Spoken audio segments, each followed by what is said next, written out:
Right,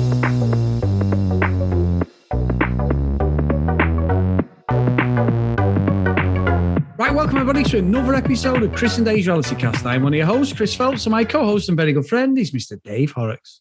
Hey there, Chris, and hello to our listeners out there. Welcome to Chris and Dave's TV Reality Cast. We are covering Love Island UK Season 7, Episode 13, Chris. And Chris, what a bombshell that was. What a twist. I don't think we've ever seen this before, have we? No, but what a sort of used to a fake, but you've got the vote at the end. It was Brad and Lucinda, wasn't it? That was a twist. Someone mentioned it on the Discord, and I was thinking, you know what? They're right. I don't think I've ever seen this before. I mean, no. It's strange. Very, very strange, Dave. I mean, what would your prediction be off the back of that? So I've got my thoughts.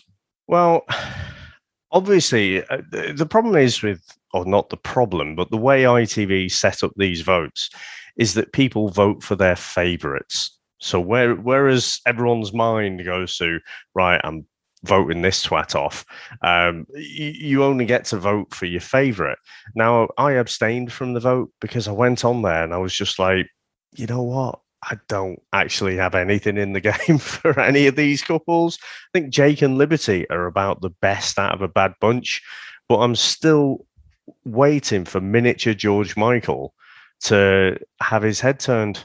I'll be very surprised, pleasantly surprised if he doesn't. So I didn't vote. But at the end of the day, we've got some new couples there. And the actual question was, or the vote was on who you think is the most compatible. And by definition, the couple with the least amount of votes is the least compatible. And let's face it, right? It's just a popularity contest. That's all it is. You could ask that, who do you think could do the most keepy uppies? You could ask any question you want and the outcome will still be the same. So I do kind of think if you look at Brad and Lucinda and you forget all the stuff that Brad had done leading up to Lucinda coming in, you look at them and you go, actually, they look quite well suited.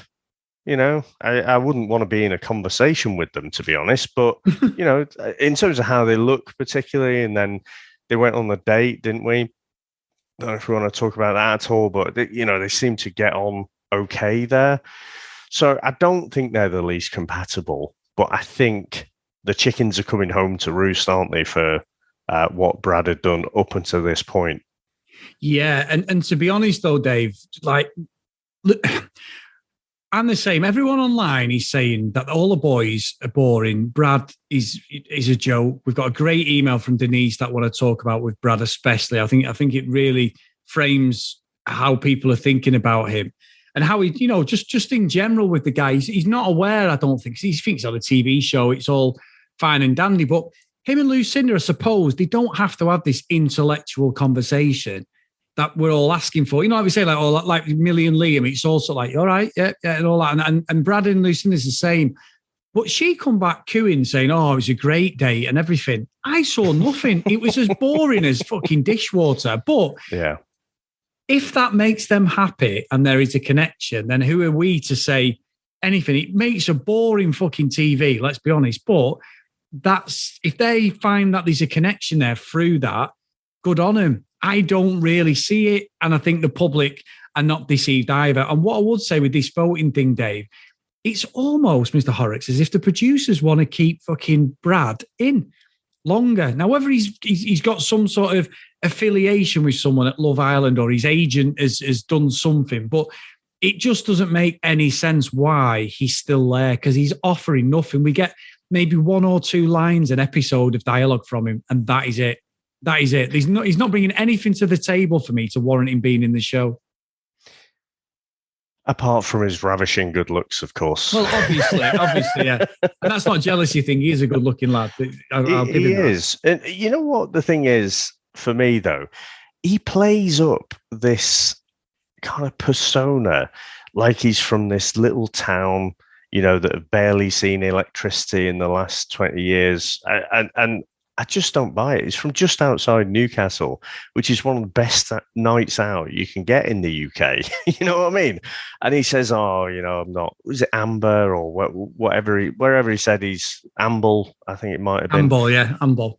Where he said he's from is a small place. Yeah, you're a fucking hop, skip, and a jump from Newcastle. I just he's intentionally for me playing up this like small town boy kind of thing as if it's his strategy, I think. And I don't know if that's his general strategy in life. I don't know whether he's come into the show thinking that, but he's always fucking going on like he's from this arse end of nowhere, and it's not true. I'm not having that he's not been out for the last fucking at least 5 years, obviously pre-pandemic, out in Newcastle every fucking weekend. Well, Dave, let's be honest. How has he got on Love Island as well?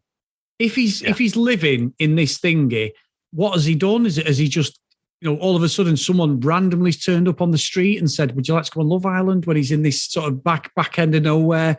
I don't believe it at all. I'm pretty sure he's going to be friends or acquaintances of the guys who do Geordie Shore and that. They're all within that circle. They all get their friends on different shows. They all have the same agents.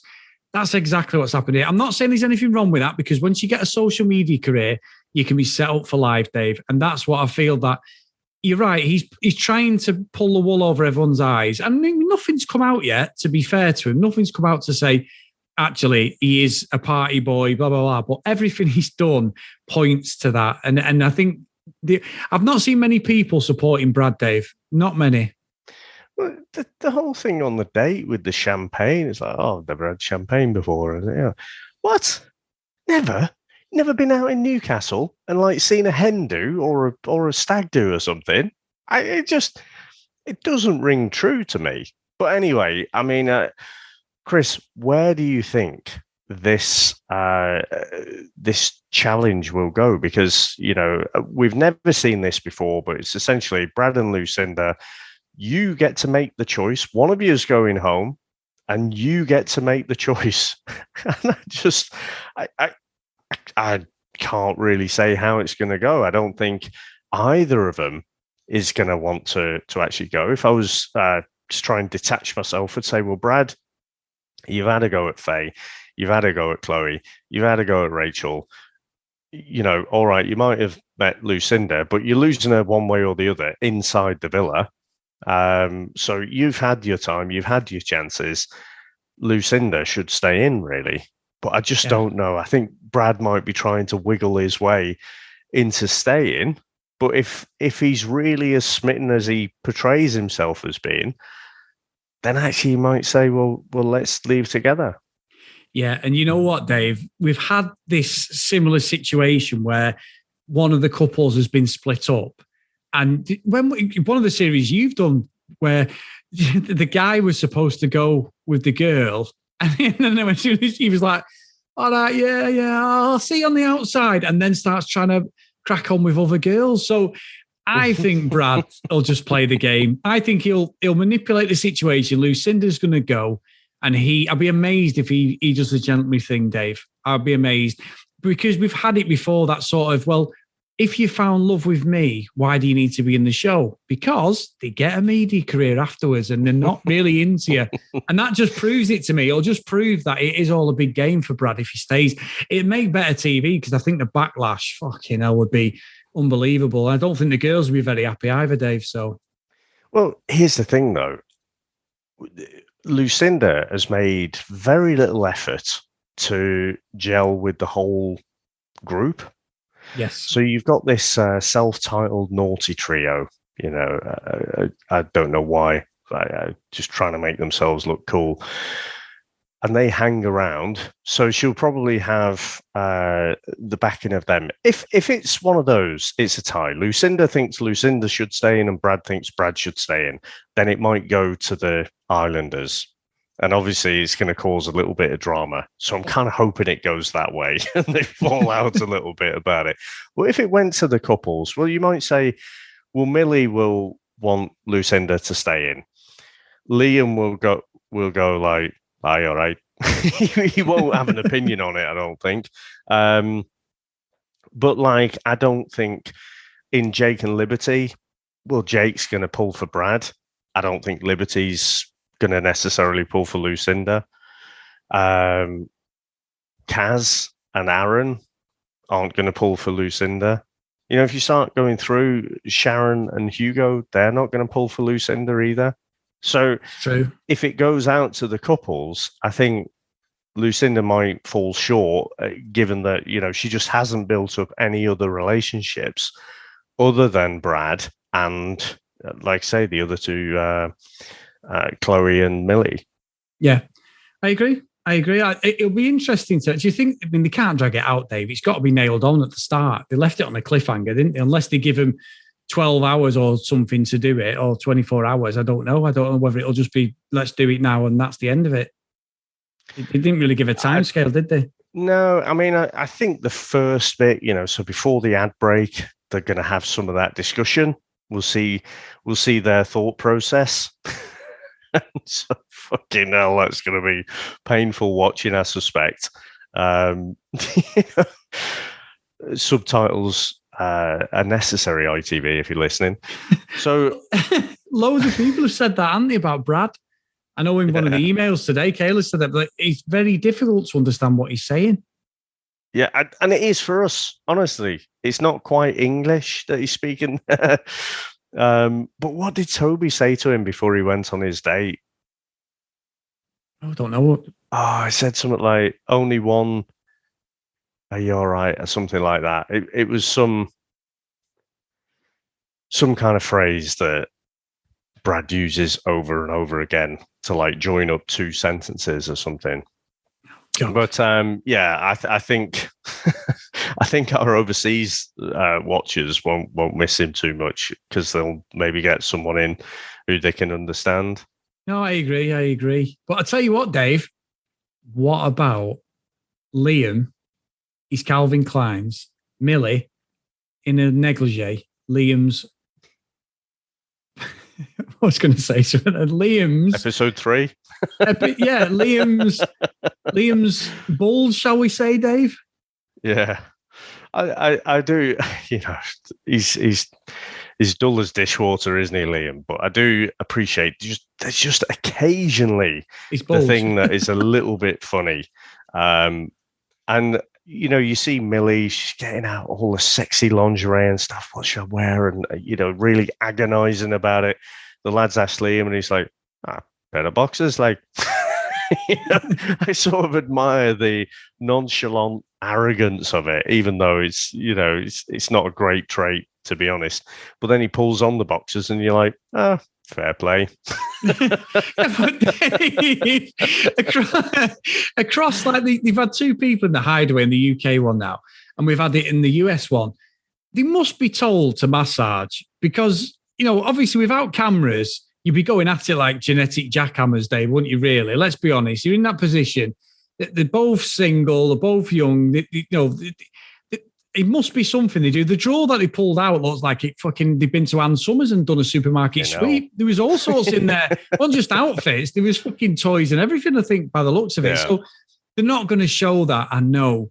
But it also makes me laugh. It's like, let's do a massage. And I'm like, oh, come on. I mean, it's difficult because you can't put that on at 9 o'clock at night, can you? Them both going for it, Dave. But it seems a bit too much. To see a little bit of the duvet, you know, gyrating away there, even in series 5, and I believe it was worse in the previous seasons. There. Oh yeah. Do you think it's that?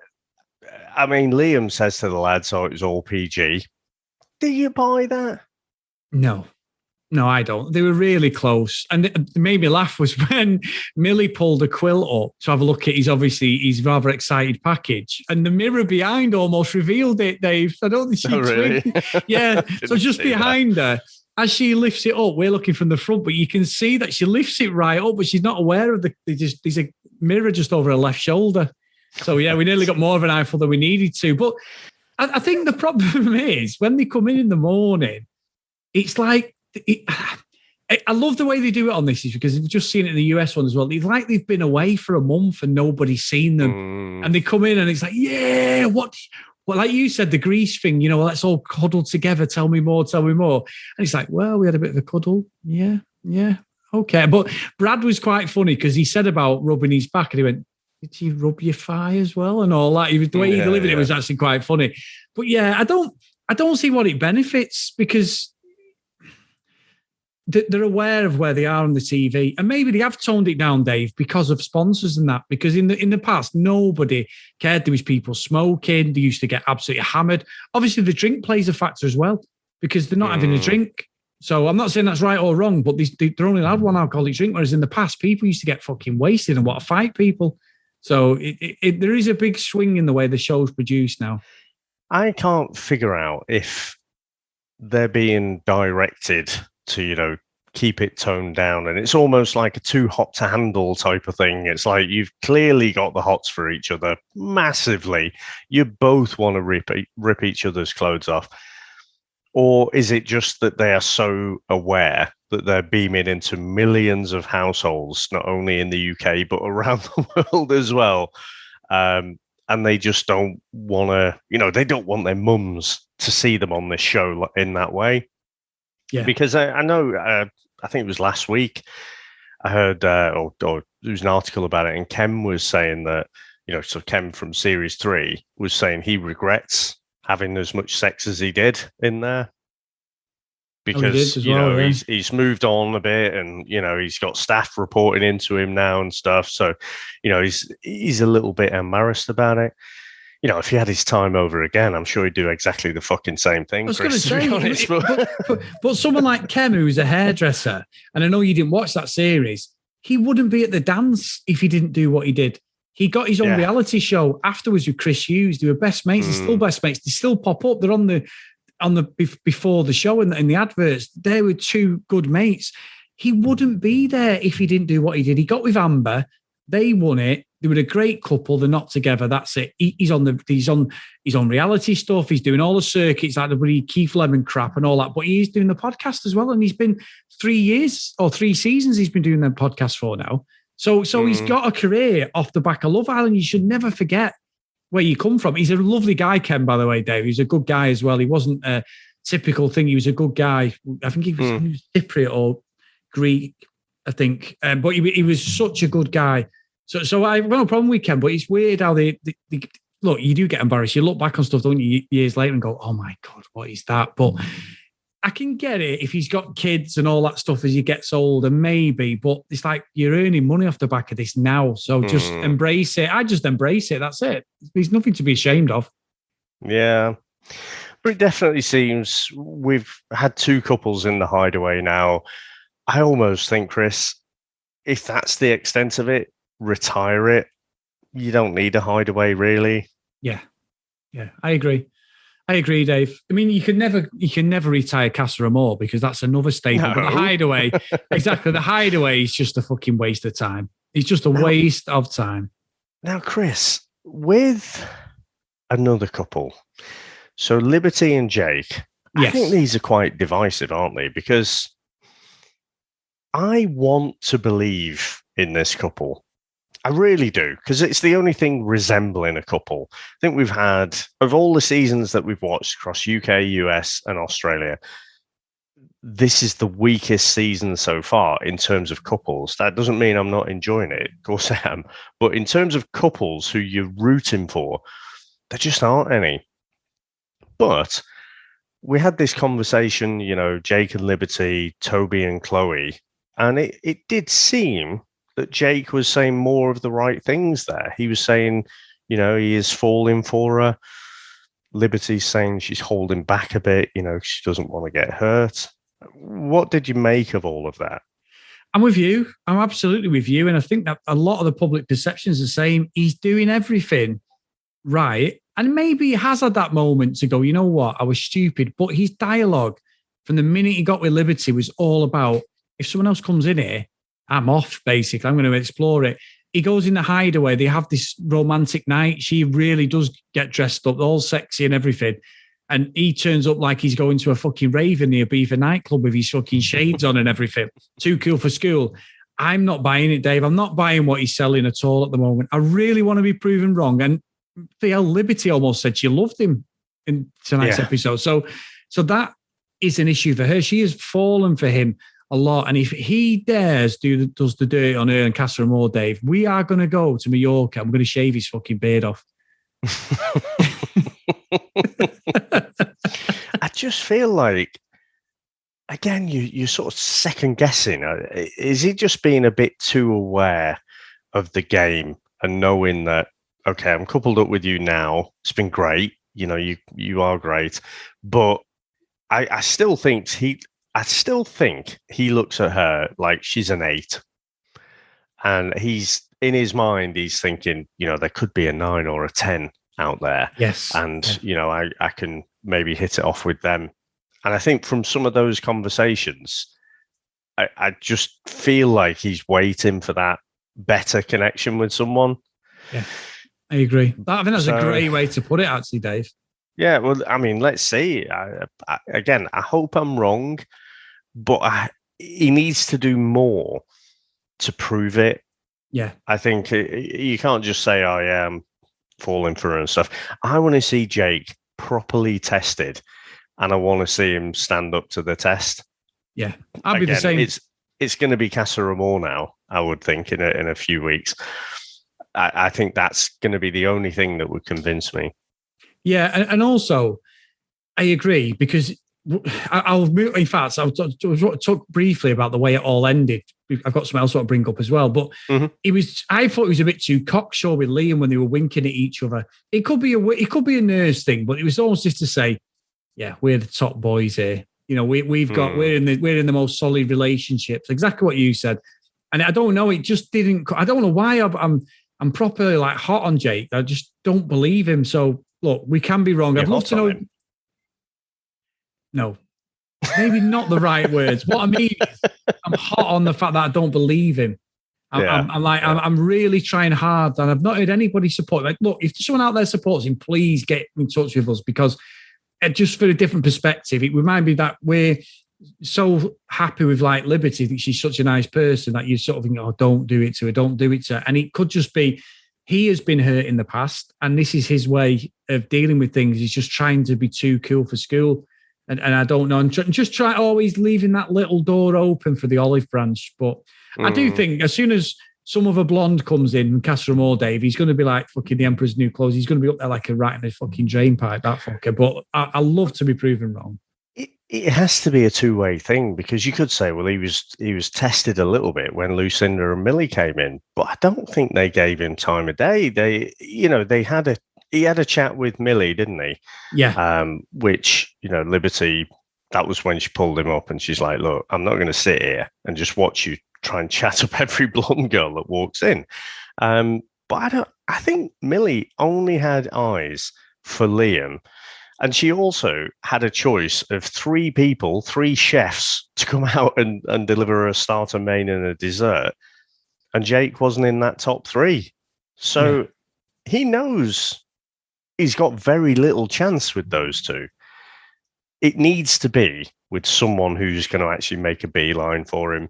And if I know these producers, Chris, they'll get in someone who's just his type, and we'll say, you know, get yourself after Jake. Let's cause some fucking drama. I can't wait.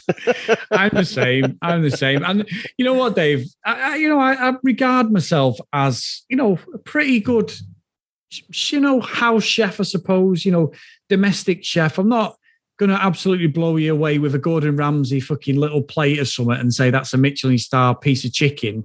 But I can cook from scratch. I've done that for years. I'm sure you're the same. But if I said to Sam, I tell you what, let's make an avocado. Right. You're going to say it. Yeah, go on. Yeah. Fucking, you're going to make me a piece of fruit and cut it up. And that is the thing. I'm like, Toby, mate, come on. You can do fucking better than that. I'm going to make an avocado. And I know I got slated because I spelled it wrong in the Discord, Dave. But anyway. Avocado. An avocado, yes. But it wasn't just Toby, though, was it? It was like all the lads. And, you know, this is where I think these lads they've seen the previous seasons. They know what the playbook is. And they're like, at some point, we're all going to have to make breakfast for the girls. And they were so proud, Chris. They were like, oh, look at this. It's amazing. And I'm like, it's not that good though, is it? Really? It doesn't look that appetizing to me. Especially Brad, he fancies himself as a bit of a chef, doesn't he? But I don't know, it all just looks a bit crap. Yeah, I agree. I totally agree. So Dave, we're at the stage where we've got 2.5 emails to read today. So are you ready for these? Yeah, let's go. And I say 2.5 because 2 of them are from the same person, Dave. I think she got cut off at the end. So anyway, this is from Denise, and she's put, "Thank you, Twitter gods, for karma. Okay, I'll do my best to stay non-political, but please understand that even though we see diversity being practiced on Love Island, and even though Rachel was a clumsy, awkward Islander who may not have had the best approach to manoeuvring the villa, the very fact that Brad had no use for her after she saved him made it difficult for many young black females to watch. You only have to read Love Island Twitter feed to see the comments some young women had about how clearly the boys' preferences always seem to be for blondes. It is subtle, psychologically damaging, even as this show is popular.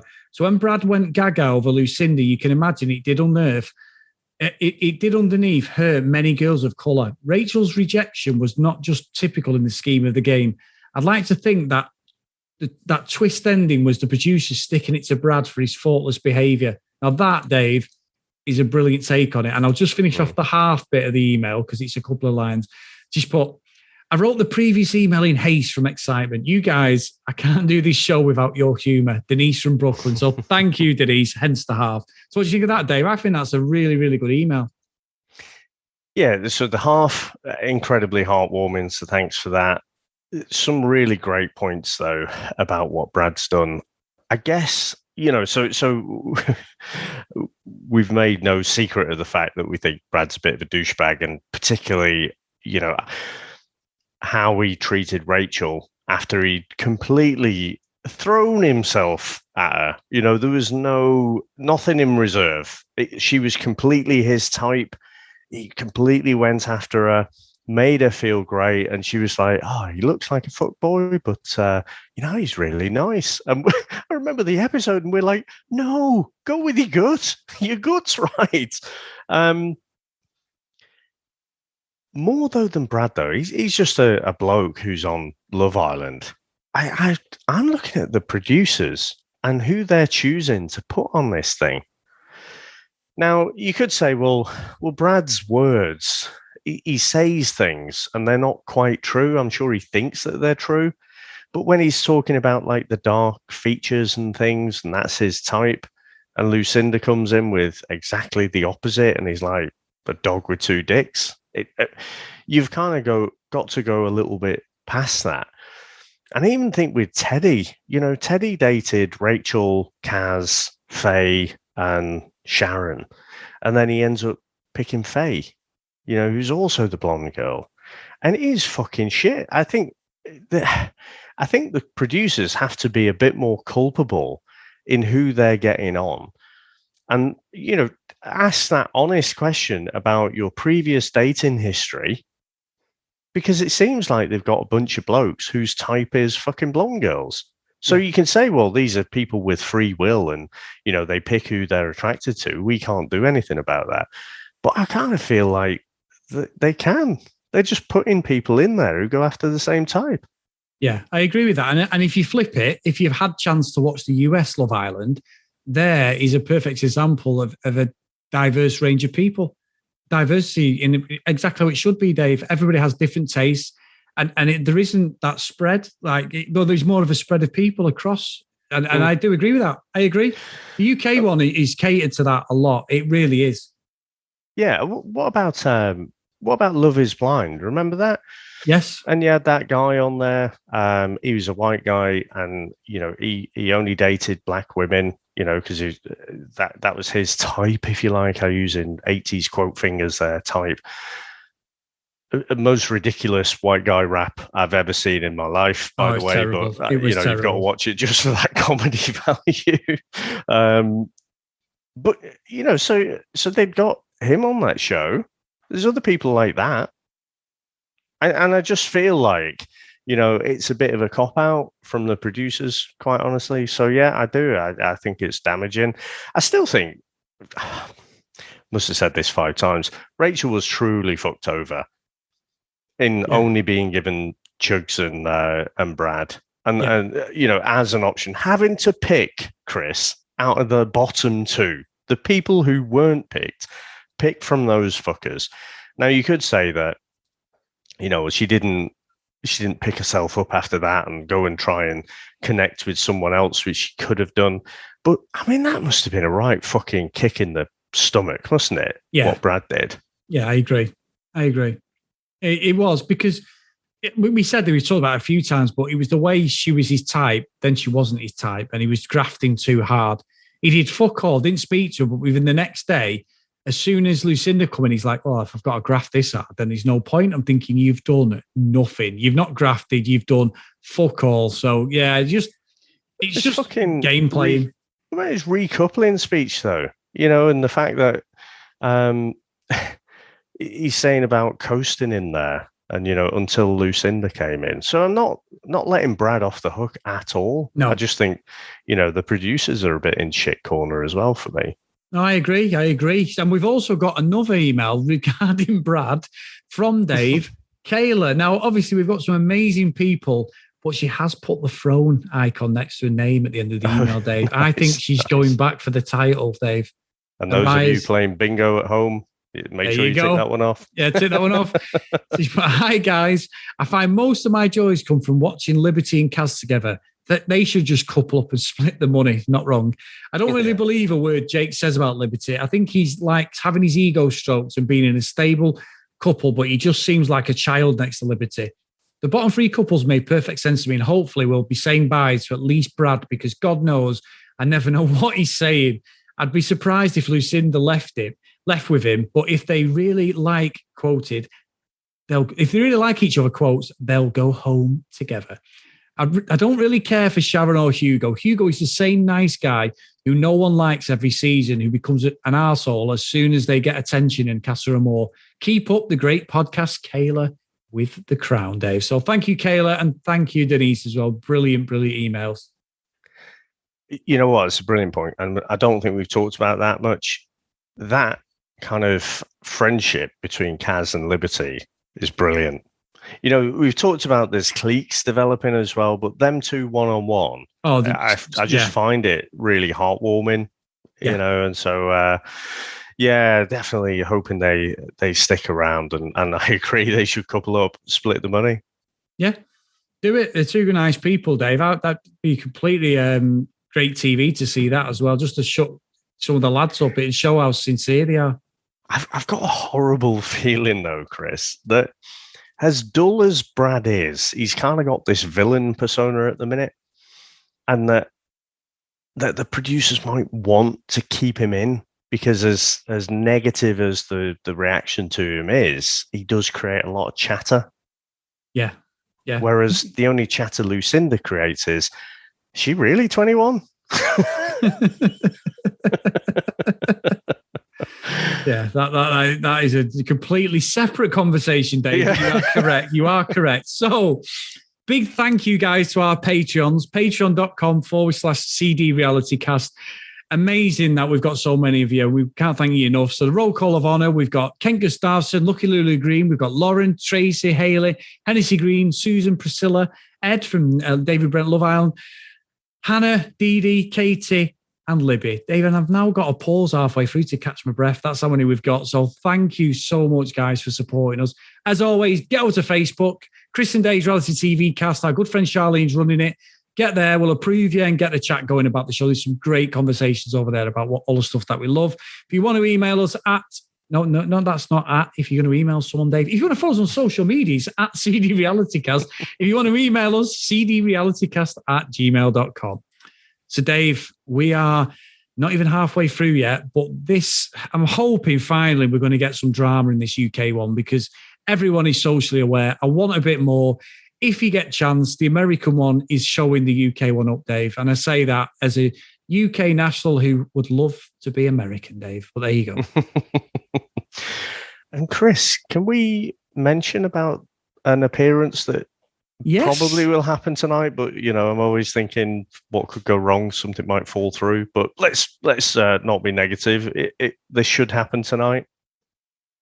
It should, Dave. So we have been approached by BBC Radio Berkshire, who have asked for myself and Dave to go on as Love Island specialists. Now, when Mr. Horrocks, he first saw this email before me, I love the quote, and I will paraphrase this, but it was along the lines of all my expertise, I never thought Love Island had been a thing. I think that's amazing.